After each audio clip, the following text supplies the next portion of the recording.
Thank you, everyone, for joining us today. Welcome, welcome, welcome. Thank you for coming in. We have another episode of Family Matters. Family Matters. We have a delicious episode, a kind of debate, a friendly debate, or just a conversation in general between two queens. We've been talking about queens for a couple of weeks now, and we have some new topics to broach. We have some new topics to talk about.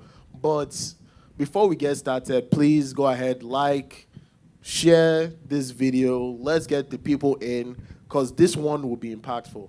This one we're taking not one, but 2 points of view, 2 different points of view. We have had different people come on the show, different people come talk about their experience, but they're usually a duo. People coming from the same backgrounds with about the same or similar opinions. But here we don't know what to expect. There might be some similar opinions, some different opinions. So we need everyone in to chime in the comments, to contribute questions.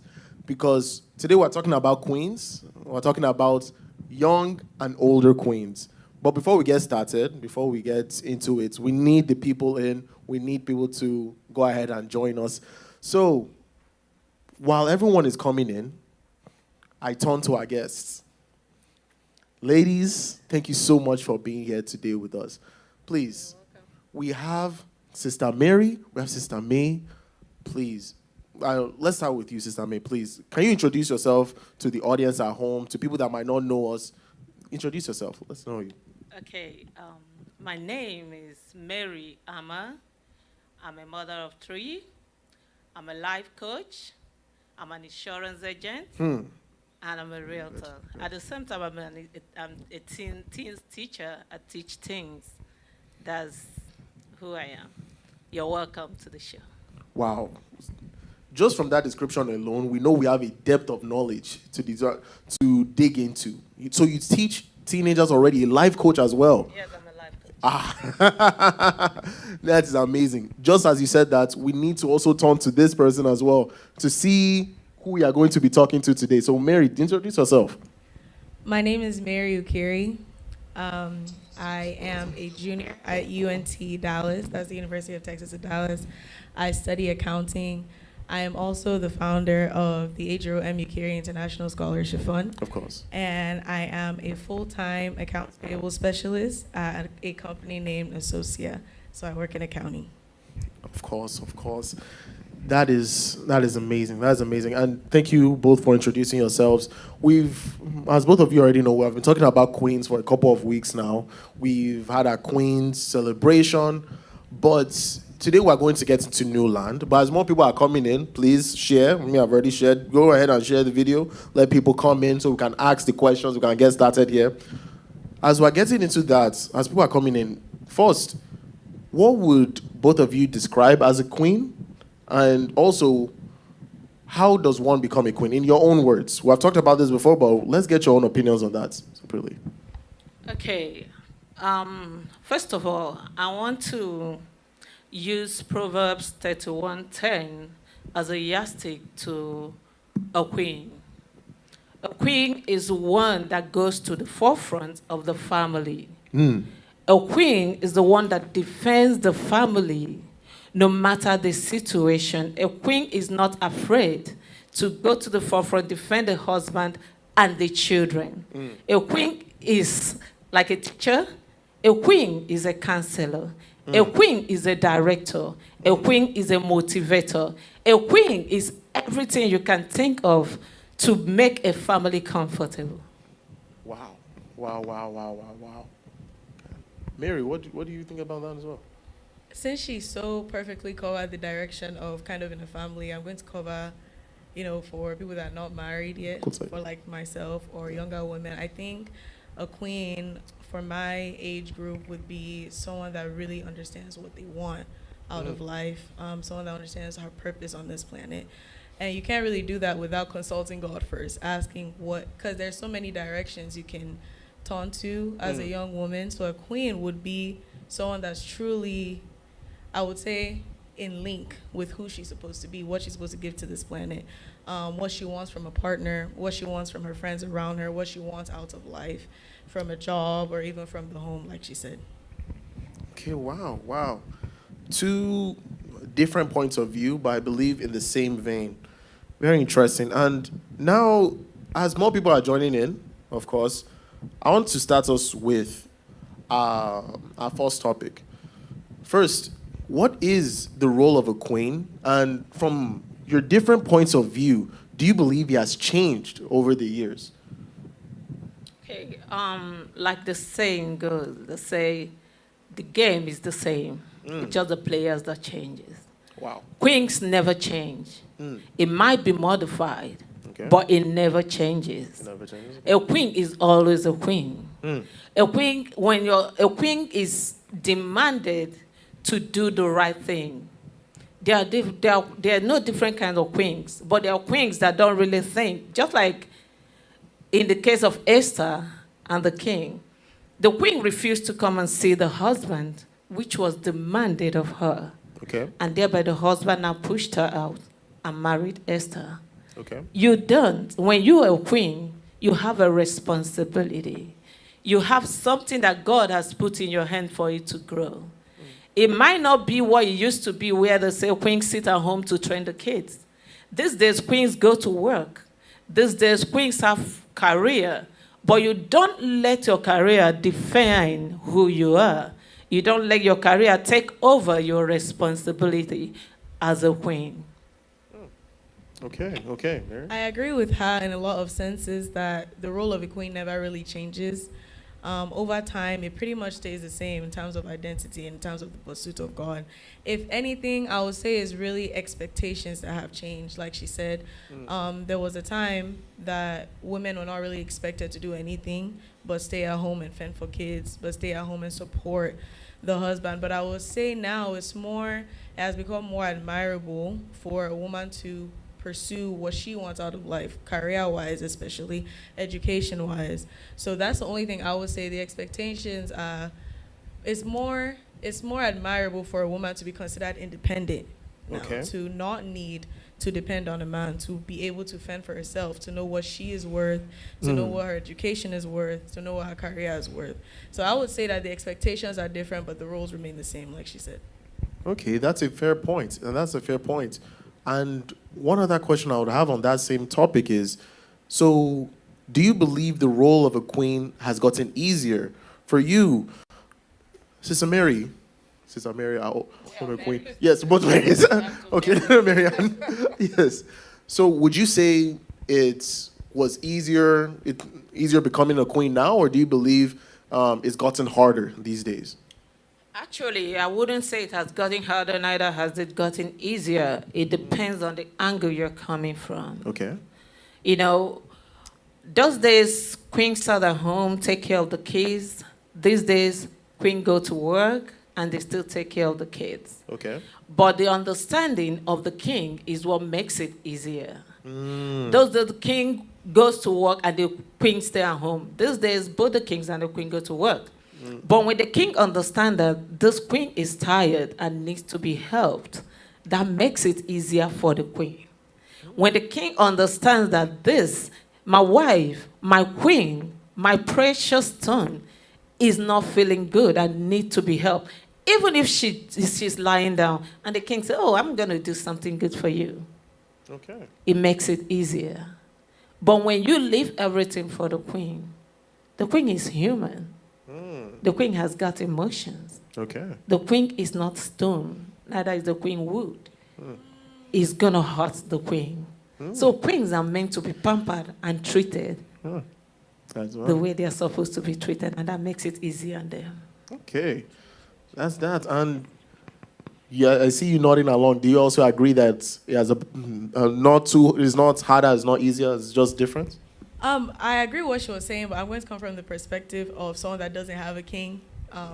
For queens that have all the single queens, yes. Yes, for queens that have not yet maybe gotten to that stage of having someone to partner with. Yeah. I think finding your independence or your queenship without having someone to depend on could be harder. Okay. Because it takes a lot of, it's easy to say, I don't want to be dependent on anybody, but it's harder to do it.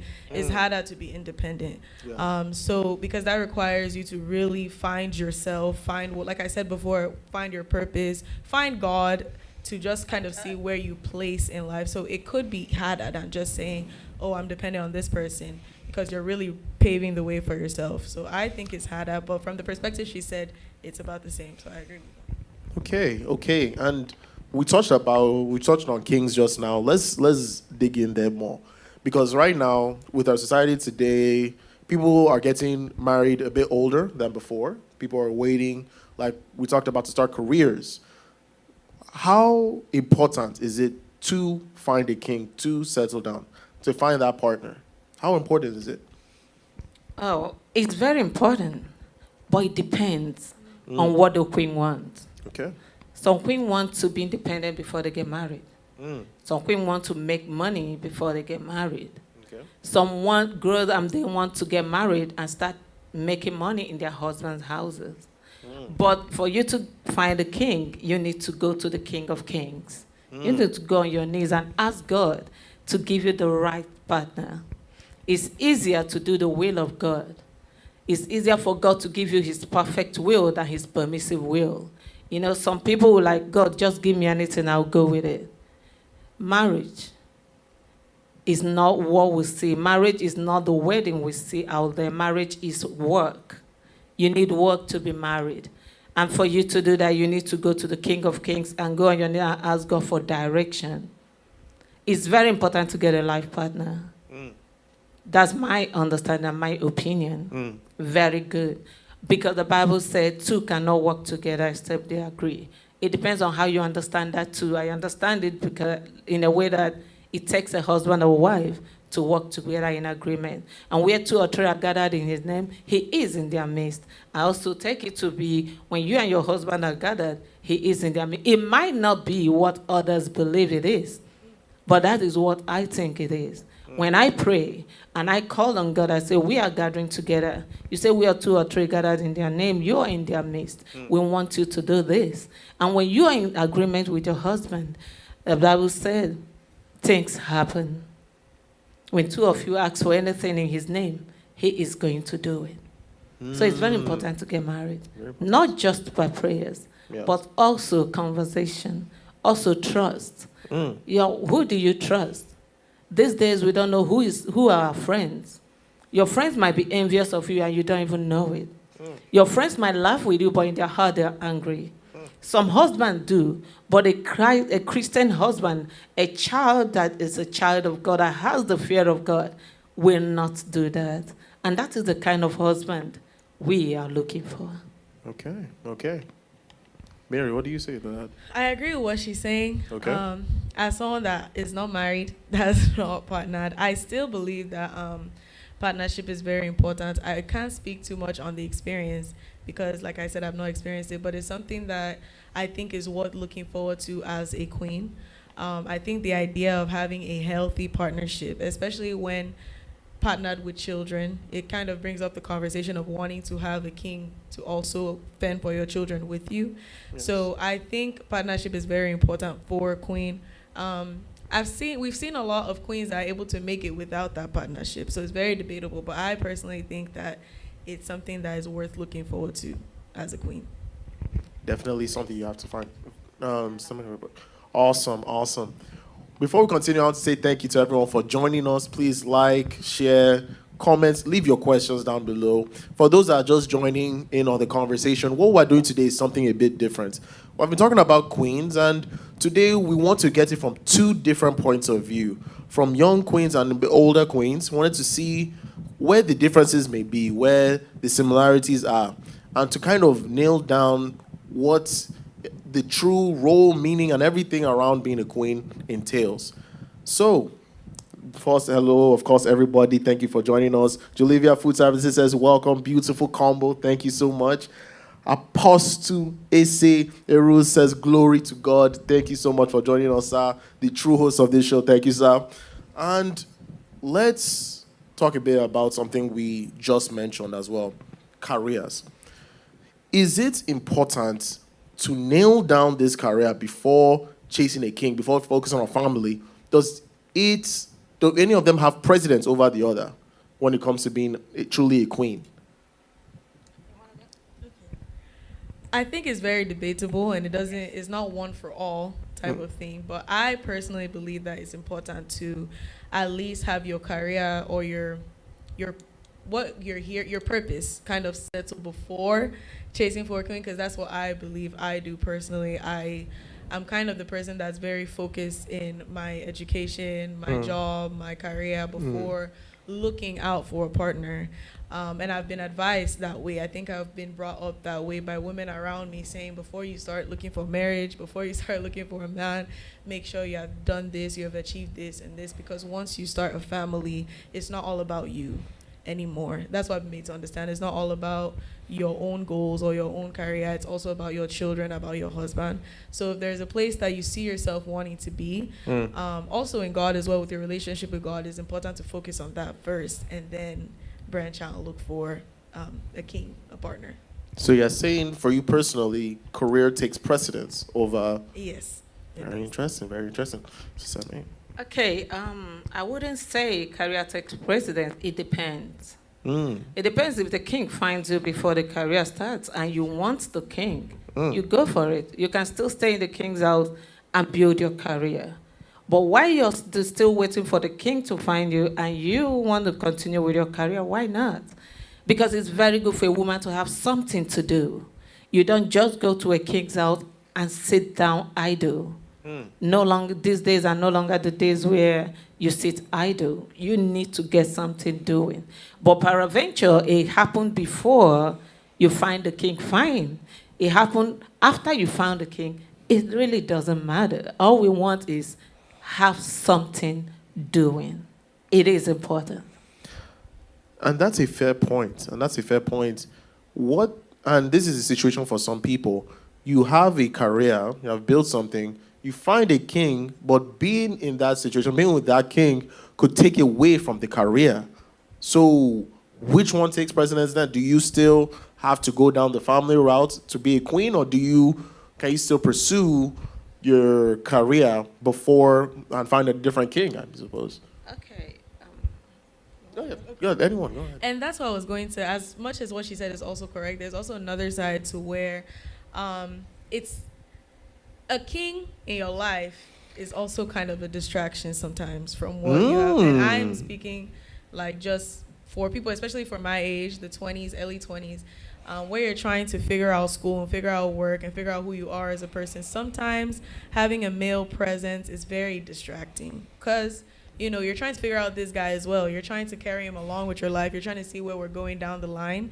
So sometimes the priorities start to get shifted, or it starts to be hard to juggle and navigate. That's why sometimes it's easier to just say, hey, I'm not going to do this right now. I'm just going to focus on this. And then when I have this kind of sorted out, then I'll have time. Because a lot of interactions with guys or building a healthy relationship or a godly relationship takes effort, and it takes time, and it takes understanding, which are things that you might not have because you're so focused on your own career. That's why I feel like sometimes it's easier to just wait and then pursue. To me, I really don't think it is a distraction. Here we go. This is why we need this talk. You know why? Because when the king sees you, you don't jump into marriage. There's something called courtship. There's something called friendship. Okay. And you discuss it. This is my life. This is what I'm doing right now. Are you in? Or because you just don't drop your career because you're about to get married. If the king loves you, he goes with you. Okay, I am supporting you. Go finish what you're doing. I'll be here waiting.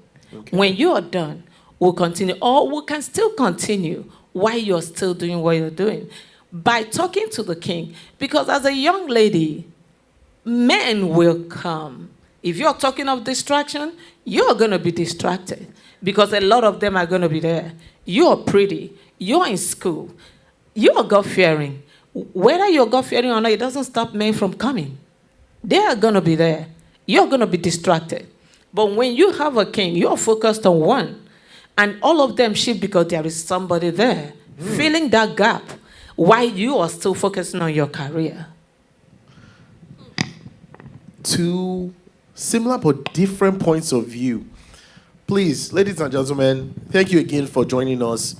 This topic is so broad. We're going to get into different aspects of this. We're going to talk about family, children, submissiveness, infidelity, marriage. We're going to talk about all that tonight. So please be sure to share this topic and drop your question, please. Drop all your questions that you might have as we progress on, because our two queens here are ready to discuss them. Now, we have talked about it now. They did a bit differing on the careers, they did differing on the importance. Let's talk a little bit about family. Is it the responsibility of a queen to have a family, to have children? Should children be something that they keep in mind as they progress, or is it something that can come, you can push later and focus on other priorities?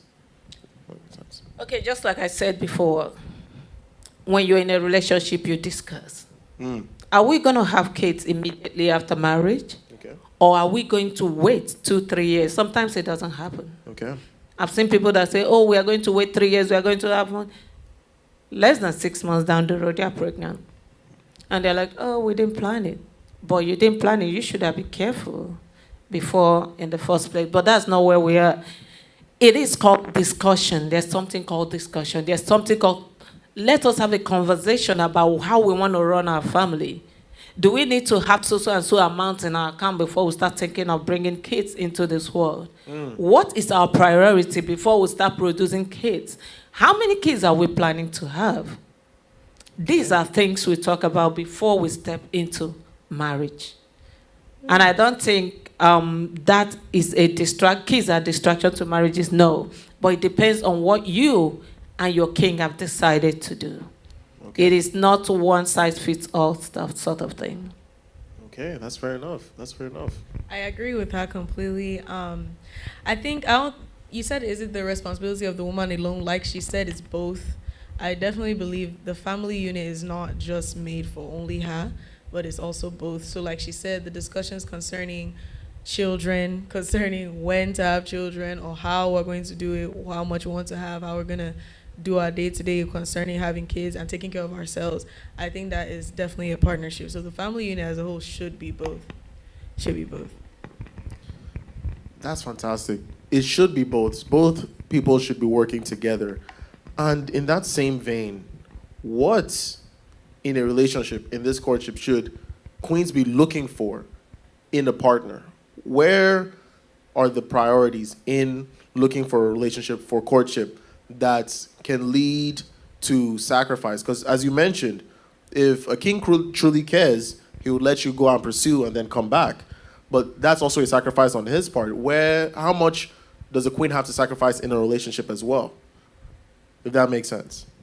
Or should I explain more? I really don't get it, but I think it depends. Sacrifice really doesn't have a definition. I don't understand how much they have to sacrifice. It depends on when it comes. As you go, it comes your way. If it means you're going to pick the kids up while your wife is at school, or it means you're going to drop the kids when your husband is at work, or it means you're making dinner when he's at work, it depends. Sacrifice is what comes your way, and you figure it out on how you and your partner are going to work towards it and walk through it. All those things come as children comes, as marriage grows. Sacrifices are something that we just have to do as married couples. Even as singles, there is a lot of sacrifices to do. And with the help of God, we don't get taken out of this. Even when you just ask God for grace, it is called grace. It is also called wisdom.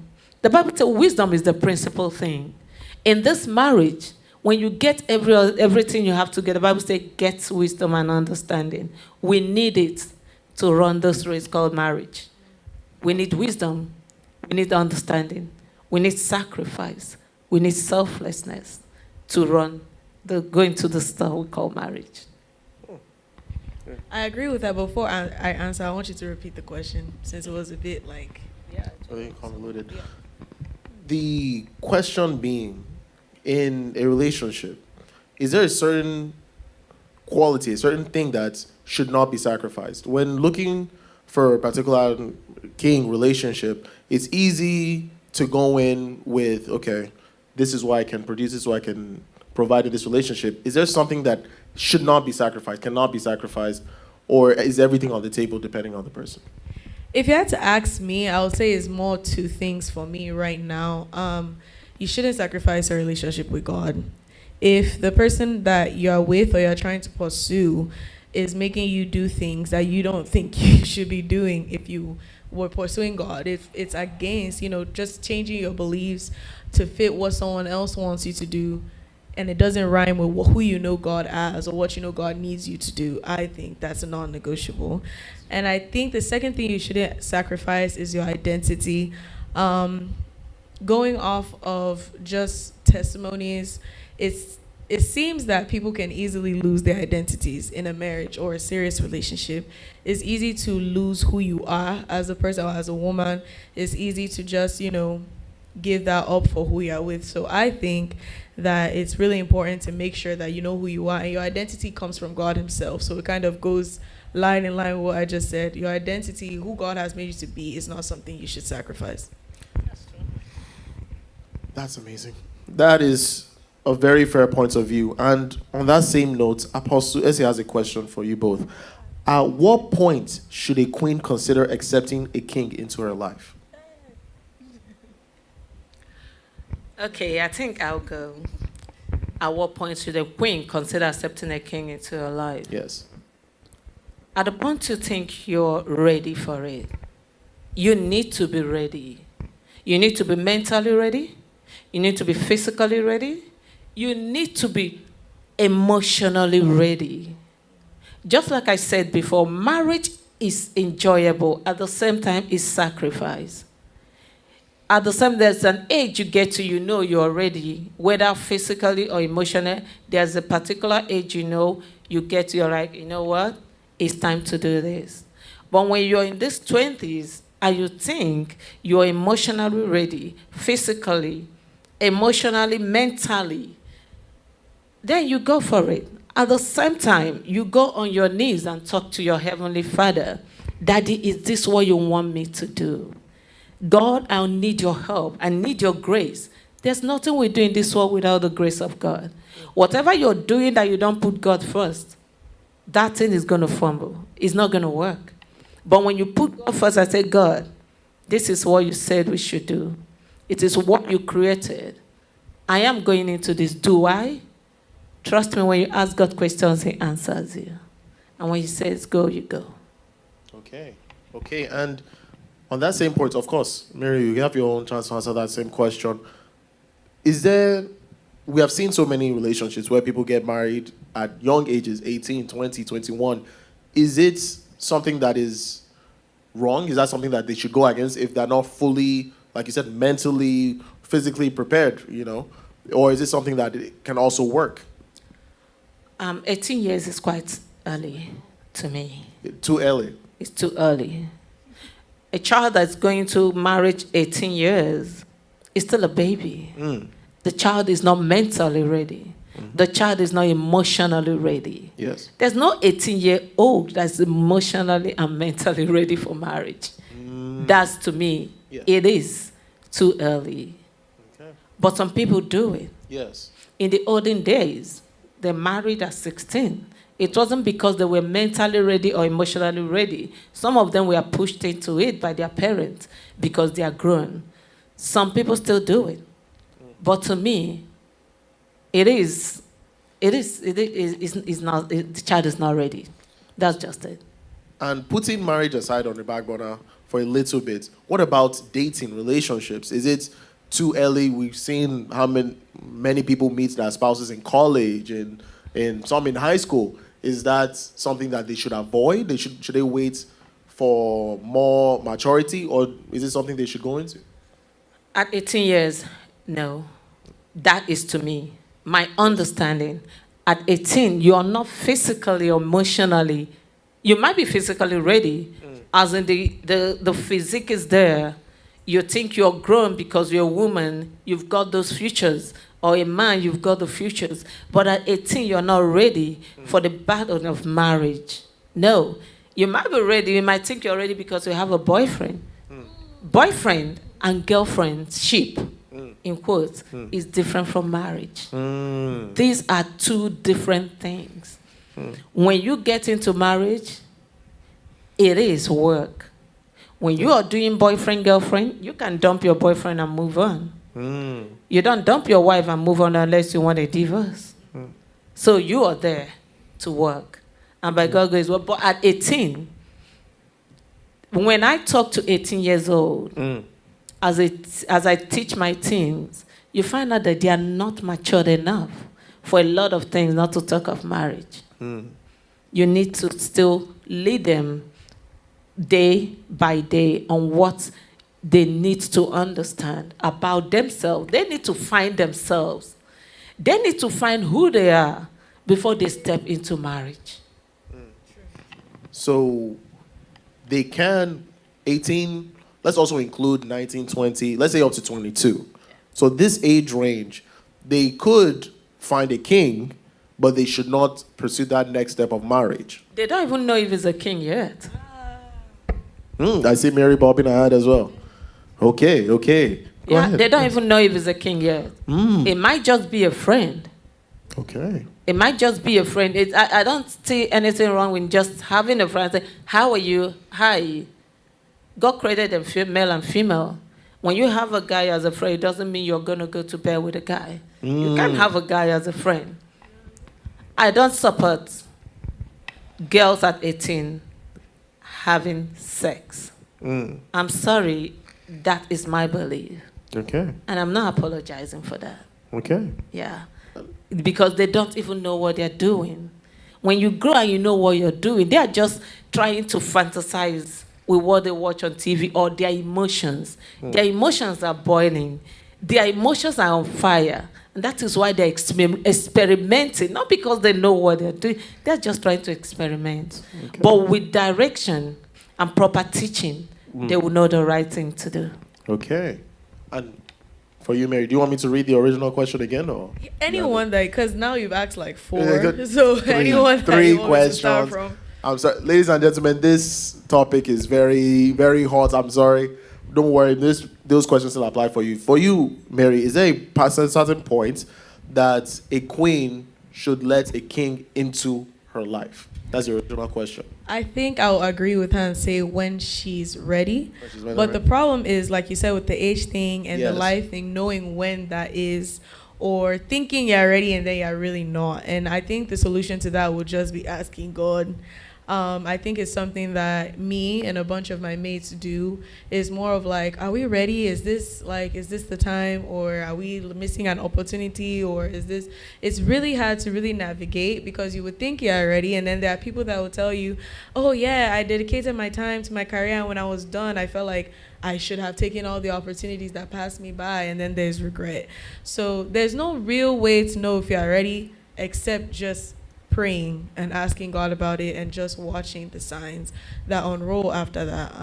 But I would say definitely have your own life sorted out, because it's really easy to lose yourself. I really do believe in that if you feel like you haven't really discovered who you are or what your purpose is or what you're adding to your life at this point in time, it's probably not advisable for you.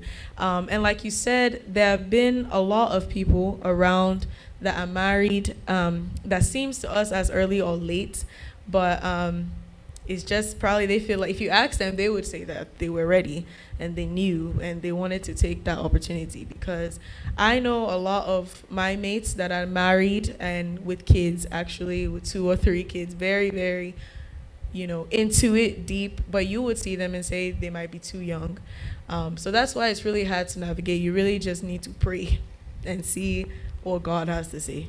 You said you would say them and say that too young. Are you saying that they're too young?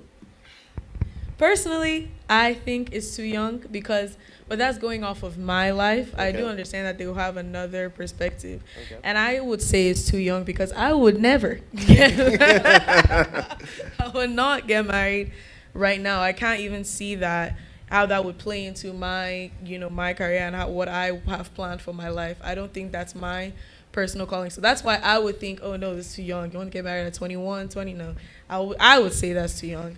But I do understand that there's another side. They obviously have their own reasons if they're doing it. So yes, exactly. I've also been raised that way. I've also been told that by women around. Even to just now, Stamir was just advising me to wait till later in the 20s.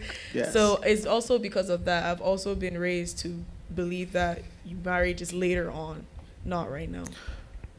We're talking about deep topics tonight. Please be sure to leave your comments in, and let's read some comments. Let's see what our people are talking about in the comments.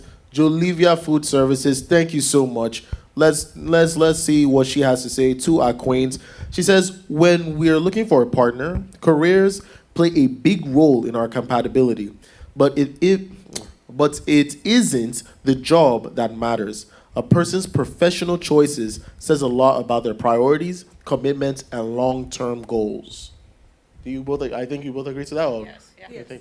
Perfect. Glo D says, hallelujah, and so true. Jolivia Food Services went on and said, no matter how long you have been in a relationship or how much love you have for the other person, there are a few things you should never sacrifice for a relationship.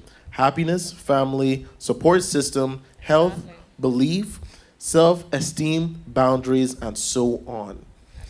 Another question from Apostle Ise is, do Christians do boyfriend and girlfriend? Do Christians do boyfriend, girlfriend? Okay, let me answer. That was a little... Apostle. But just like I tell my girls and my boys, you were created a girl and a boy. There's nothing wrong with having a boy as a friend, just a friend. Okay. Because they are there in school. They talk to them in school. They play with them in school. And then when you come back, you're telling them, you don't talk to this boy. Why they're already talking to them in school? There's nothing wrong with them having friends.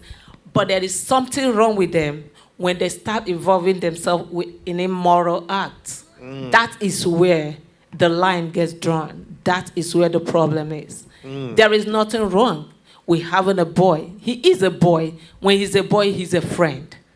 There's nothing wrong with that. Where things are wrong is when you start hiding and start having immoral acts.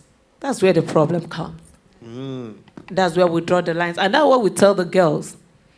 You don't just go to a corner and start letting a guy start touching you anyhow or kissing you. That is where it starts from. It starts from kissing and the rest is the story. You don't start what you cannot finish. Okay. Mary, what do you have to say to that? I think it's a very complex question. I think the definition for a boyfriend or a significant other, I'll take it in the sense of a significant other. I believe that that's what he would probably be asking. Like she said, any guy or any boy that is your friend is already a boyfriend. But I'll be taking it from a perspective of a significant other, like someone that is now more than a friend. Maybe emotions are involved, feelings are involved, and now they're trying to maybe build or take it to the next level. And then if it's religious or if it's Christians should have that, it depends on what the goal of the relationship is. That's how I see it. I feel like if it revolves around God, and if you're at a certain age where you feel like you can handle it, like we discussed before, it's okay as a Christian to have a boyfriend, but it depends on what that relationship is about or what you're involved in. If God will approve of it, like what she said, immoral acts, that's where I feel like that's where the question really comes from.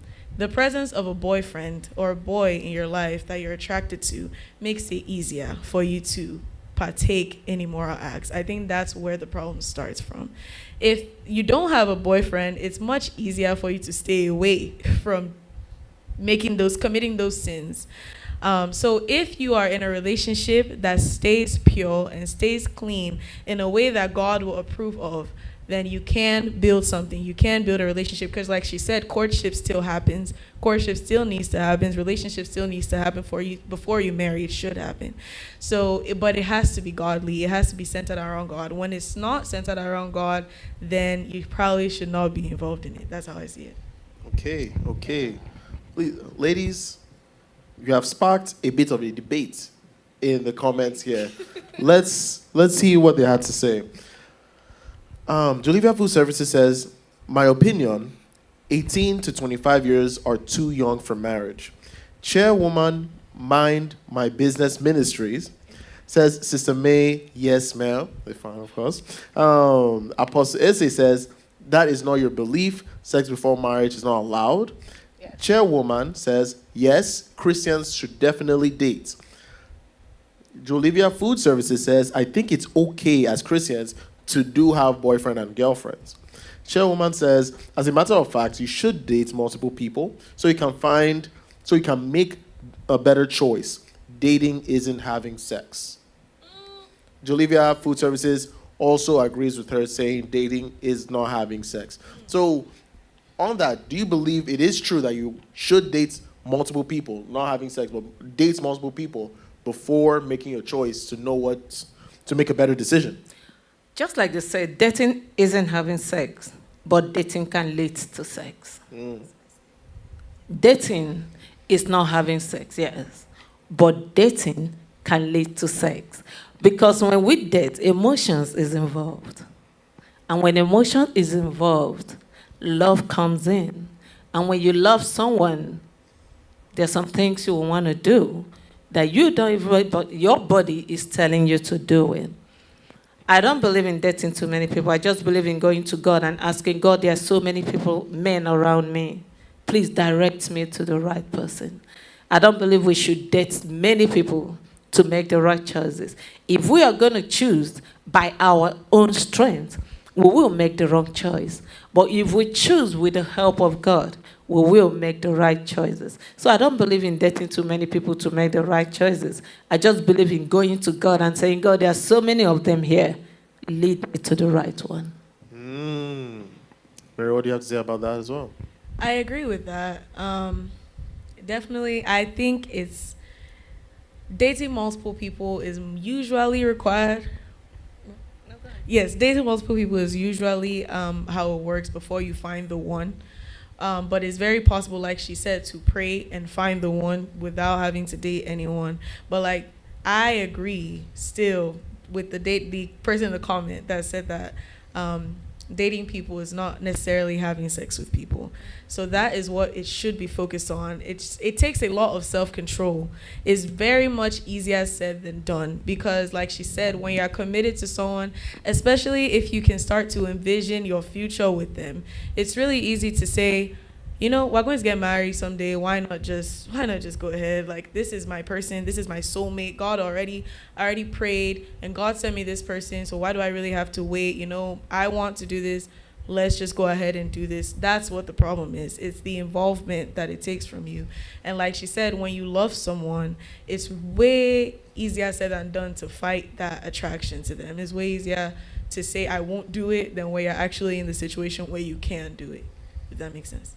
That's fair enough. And as we continue to discuss, I want us to talk about something we talked about a little bit. We touched on a little bit that was mentioned. Something that happens to over 50% of relationships or marriages in the U.S., divorce. Many, many, many reasons for divorce, right? As queens, what is different things that are workable, or what are different things that have to be cut off? It needs to end in a divorce. Say that again. So as queens, nowadays, you can make decisions when you're in a relationship to end it, not to end it. Both partners have that decision, right? Are there certain things that should be worked through, that you can work through this, that you shouldn't call a divorce for? And what are the different things that require a divorce, that a divorce needs to happen?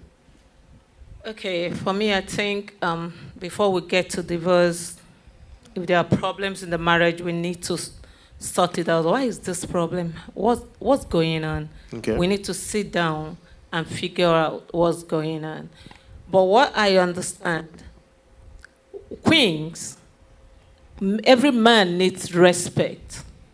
When you respect a man, I always say, when you respect a man, you will be holding the man, there's something like a mumu button, and you will just be pressing it's called stupidity button. He will just be doing things without even complaining because you respect him. And when you love a woman, you'll be holding his mumu button and you'll be pressing, and she'll be doing things with her heart without even knowing that she's doing it.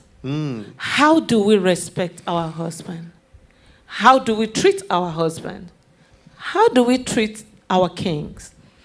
When we have understanding, communication, selflessness, these are the things that works in marriage. Are you communicating? Are you talking to him? Are you telling him where he's hurting? He might be hurting you and he doesn't know.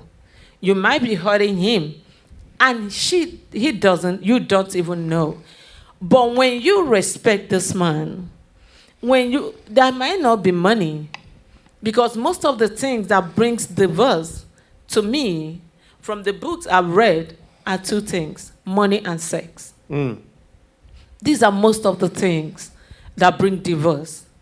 There might not be money, but when you praise that man is ready to go out there and break the wall and do whatever it is to bring back this money to give to this woman without even stealing, just by praising him. Let's respect our kings. Let's honor our kings. Let's love our wives. Forget, it might get to a point to say, I can't do this. But as a child of God, you go on your knees and ask God for strength. Except when it gets abusive. When the man starts laying hands on the woman, it's a no-no for me. Instant divorce? Not a divorce, but take a break. So that you guys will sort the problem out. A separation? Let them just have a separate. Let them work on it. Maybe later the man will find you don't have the right to hit a woman. No, you don't. And I saw Mary changed her face when you said just a separation, not a divorce. Do you disagree with her? I'm good. Well, let me start by saying I'm not in a place to talk about marriage as much, but as someone that is looking to marriage, if you ask me right now what would be a basis for the divorce, is physical violence. Instant divorce. Is it repeated or just one and done? I believe that one time is enough, and that can change as I age, but I feel like one time is enough. You can do it again. There have been a lot of men that will say they won't do it again and do it again. The more you say, the more it happens. I feel like once you're getting hit, you should leave. That's how I don't think physical violence is something you should put up with, because I don't think that the love is still there. I believe that for a man to hit you, he must not love you enough, because I don't think there's anything you should do to warrant to get hit. I don't think there's anything on that basis. And it's also both sides. There are women that abuse their husbands as well physically. So that's why I said in general, physical violence is really where I feel like divorce is accepted, or separation, like she said, is accepted. Another one that I see is a big reason why people divorce in America is infidelity, is cheating, and that's not just in America but worldwide. Yes, I think it's not something that, whether you want to say it's right or wrong, I believe that it's really the person experiencing it. There are a lot of women that believe that even if you have been cheated on, you should stay. But there are women that cannot live with it and cannot accept it. So I feel like until you're really in those shoes or able to see the experiences, you can't really say if it's right or wrong. So those are the two things that I would say is enough grounds. So you believe infidelity is a good enough reason to get a divorce? Not all the time. I don't know that it's all the time, because I have not been cheated on, but I could see why it would be enough, is what I'm saying. So you understand it, not that you agree with it, but you understand it. Yes. Okay. Samir. Yeah, just like she said, if you love yourself, you don't hit yourself. Do you hit yourself? No. Good. So if you love yourself and you don't hit yourself, you don't hit a woman. Yes. A woman, you don't hit a man, because if you want to hit me, why don't you hit yourself first and see how sweet it is? And then come hit me. But if you can't hit yourself, then you don't have the right to hit a woman. Neither do a woman have the right to hit a man.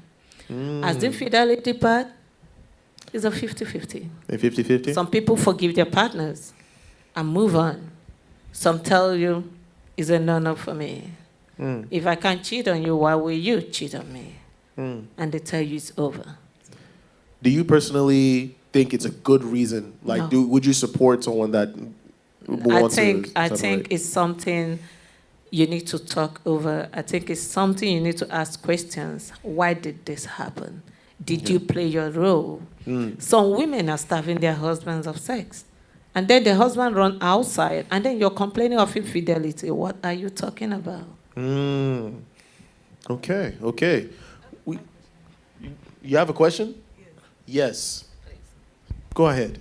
So what if, is the woman not starving her husband of sex? Is that enough for him to be, is that a good enough reason or excuse for him to be cheating? We're not talking of cheating. Maybe he Or cheated Yes. just because you, maybe months or years, men tries with sex. Men love sex. There's no two ways about it. But when you, as a married woman, it is a consummation of marriage. That is what God created for marriage. Not just for that, but that's part of it. And you stay for 1 month, 2 months, 3 months. What are you doing? Okay. That's a very deep topic right there. But let's run through some contributions from our viewers. Thank you so much. Please send more. Let's discuss them all. Yes, let's see where we stopped here. Julivia Food Services says, very true. Well said, Auntie May. Apostle Asa says, very much easier said than done. Jellybean said, what age is it appropriate to start dating? Should people only date with the thought of getting married? Okay. I don't think so. Okay, so people should date. But sometimes, most dating leads to marriage. Sometimes it depends on the age. Now let's decide. What is she talking about? Is she talking about an 18-year-old girl, or is she talking about a 24-year-old? These are two different ages that we have to talk about dating. If you're talking about a 22, 24, so 24-year-old dating, why not? Some of dating leads to, you don't stay in a house and get a man. You go out, the man meets you, and you find out if it's going to work.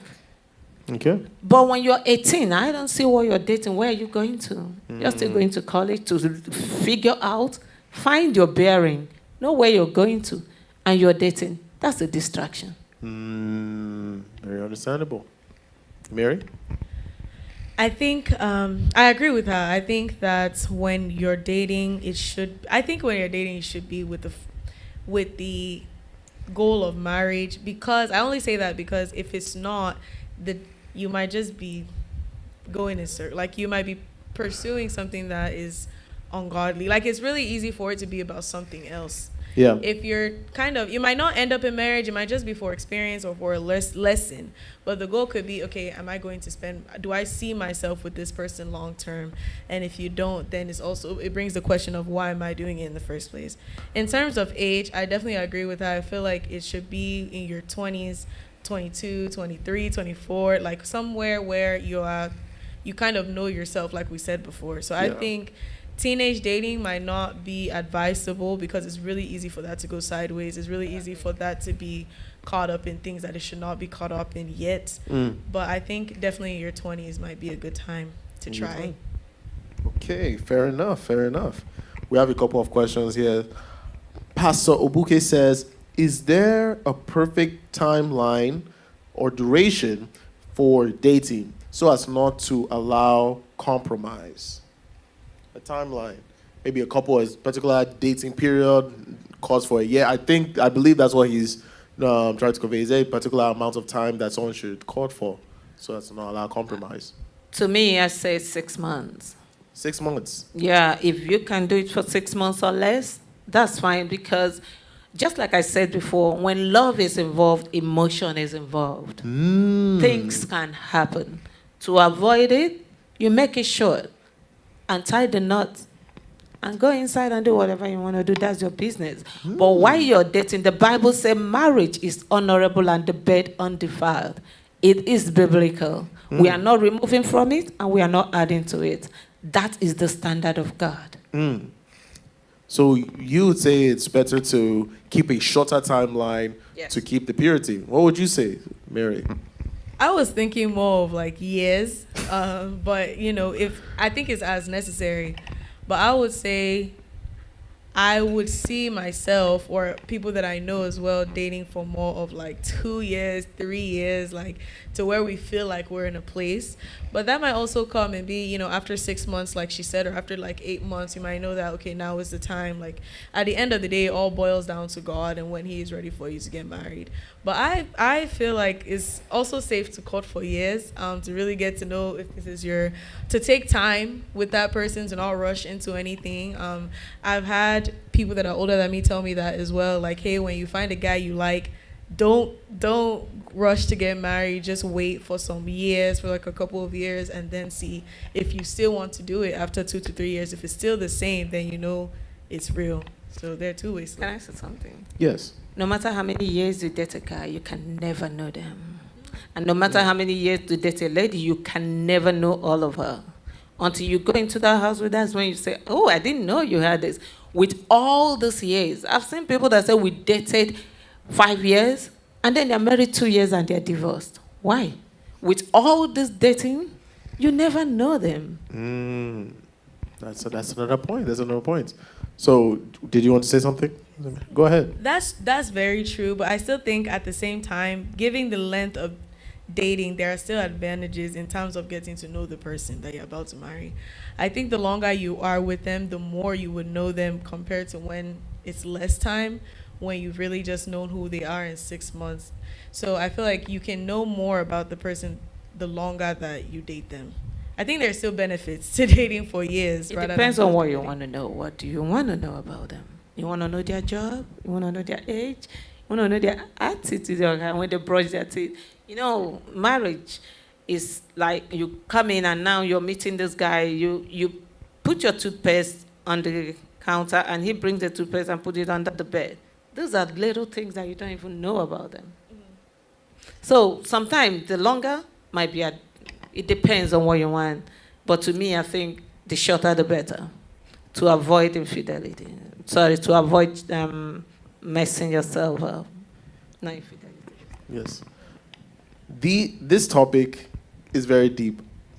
I appreciate you both being here. We have other questions. Many other questions in the comments. So we will definitely need both of you back again for part 2 for this. This topic, we have not even gotten into other parts of this. Please convince them to come back. We love having both of you here. With the time we have remaining, we have about 3 minutes left. Let me go ahead and see some of the rest of the things. We might not be able to get deep into some of the questions here, but let's see what they have to say here. Next, we had Jolivia Food Services say, take every day to have meaningful conversations with each other, to listen with the same intensity as when you were dating, to touch, to hug, to show affection, to tell each other how you feel about your marriage, and to talk about your goals for the marriage and for your lives. We have one question. I'll come back to that real quick. Chairwoman says, very well said. Chairwoman said, on the contrary, you can give a man everything and he will still cheat. There's no excuse for cheating. She said, cheating is selfish. There's no excuse for cheating. So I guess this is the last question we'll end it on. What do you think about long-term relationships, about 3 to 5 years? And also, what are your thoughts on long-distance relationships? Okay, to me, long-distance relationships, it depends on how you handle it. Sometimes that's not the best. Yeah, to me, long-distance relationship is not the best. I think, just like she was talking about knowing the person for 5 years, the 5 years might be if the person is in long distance relationship, and then the 5 years might work. But if you're with the person, you're seeing the person every day, you go to the person's house, he's already said, I'm going to marry you. Things happen. Emotions are involved, just like I keep saying. Yeah. You go to this guy's house, you close the door, and you tell me you come out. He is not the Holy Spirit. He still has blood flowing inside of him. He's still a man, and you're still a human being. Things happen. But no matter how Holy Ghost filled you are, you need to put a demarcation, you to draw the line, what you need to do. Just I used to tell them, maybe it was in the olden days when we were growing up, getting married. You go to the guy's house and you leave the next day, or even go with your friend. Maybe it has changed. But when we got married, we had our husband. We knew I knew my husband for 3 years. Yes. But that was because he was far and we were not in the same place. That's what I'm talking about. Okay. But if you're in the same place and you feel you can't handle yourself, then do it. If you think God has given you the spirit of the strength to say no to it, then you can go on with 5 years. 5 years. But to me, it's quite long. Quite long. Okay. Different timelines for different locations. Go ahead. I think long-term relationships are all, I believe in them. I think that the longer, but I could be wrong because I've not been in a long-term relationship, but I would say that it seems to be the safest option to really make sure you're prepared to commit the rest of your life to the person. Long-distance relationships, I don't think it's worth it, but they work. Sometimes they work. I just feel that long-term relationships creates more atmosphere for it to not work. It gives more ability for the relationship to crumble sometimes, the distance between it. So I would not go for long distance relationships, and long-term relationships sounds like a good idea to me. That's amazing. As we are about to wrap up now, please, everyone, let's get good jobs in the comments for our guests. They have been awesome. They have been amazing. And Apostle Eze has already anointed it that we have to do it again. So it's compulsory now. It's in the law. We have to do it again. Thank you guys so much for being here. Let's give them all the good jobs because they deserve it. As we read up the last comments here, Pastor Sam says, you must pray to God for directions even in dating, and you must come back. He said you must come back. You guys, even more emphasis on this. Then we have Chairwoman says, let's be clear. Dating is different from courtship. You should date multiple people, then choose who to court. It is the courting that should lead to marriage. Okay. Now I want you guys to give any last thoughts on any of the comments and just your own personal last thoughts on this whole conversation. I think my last thought about whether dating or courtship is just ask God for grace, ask God for direction. And he will do it. And he'll do it. I will do it. Yes, Mary, your closing Same thoughts. with that. I think in all of this, you need to pray because there are a lot of ways that you can handle your relationships. But at the end of the day, you need to ask God for what is meant for you, what is meant for your life, what kind of relationship, how long you need to date the person, and what to look forward to after you're married. So at the end of the day, it's really God's direction above all. That is amazing. Thank you both for being here today. The good jobs are just raining in. People are loving it. We have to have you back again next week. Thank you guys so much for joining us. And to everyone, thank you everyone for watching. We love you. Come back next week, and we'll see you till then. Till then, bye-bye, everybody. Bye-bye.